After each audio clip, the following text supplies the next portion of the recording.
This is a demonstration of a 1977 vintage microcomputer. Shown here we have a IMSAI 8080 S100 bus system with a Cromemco 4F DC controller driving two Wango disk drives with disks at a 90K single side, single density each. The operating system is on drive A, the Fortran compiler is on drive B. The monitor is a 1982 vintage Cromemco C10 computer configured as a monitor, and the printer is a Teletype Model 43.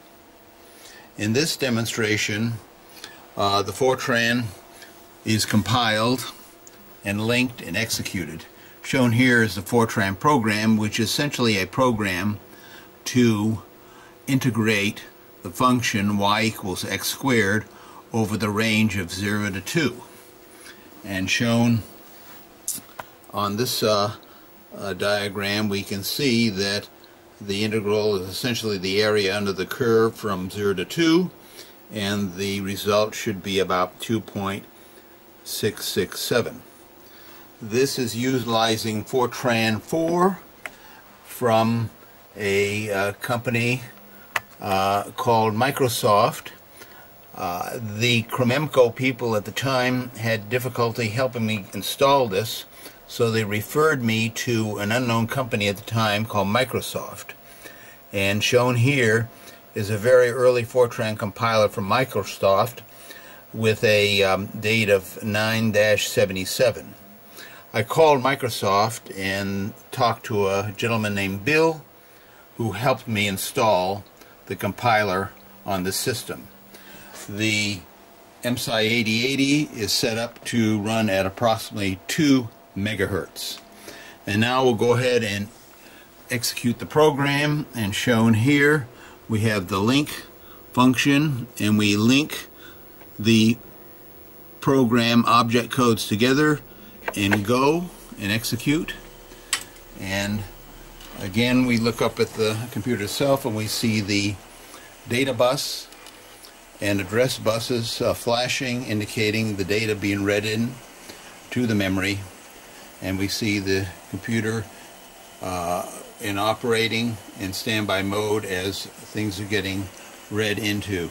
The early computers of this type often had lights on the front, and later on these were not installed on future computers. And we can see now down below we're getting ready to execute, and the link has been successful.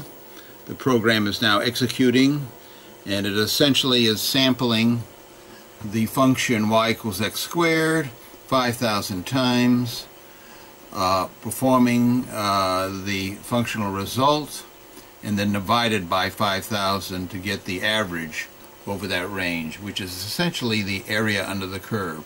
This is called the Monte Carlo method. Of course, as we're now executing the program in memory, the lights are pretty steady because the execution is going pretty fast and the LEDs cannot respond, so they appear to be solidly lit.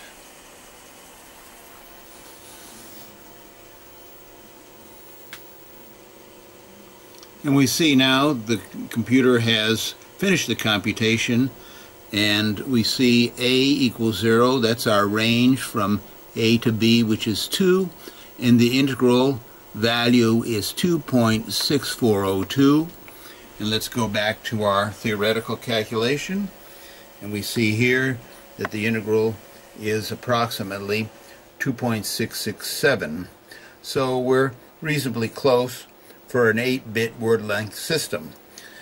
At higher word lengths and more samples above 5,000, it should converge on the theoretical value for the integral.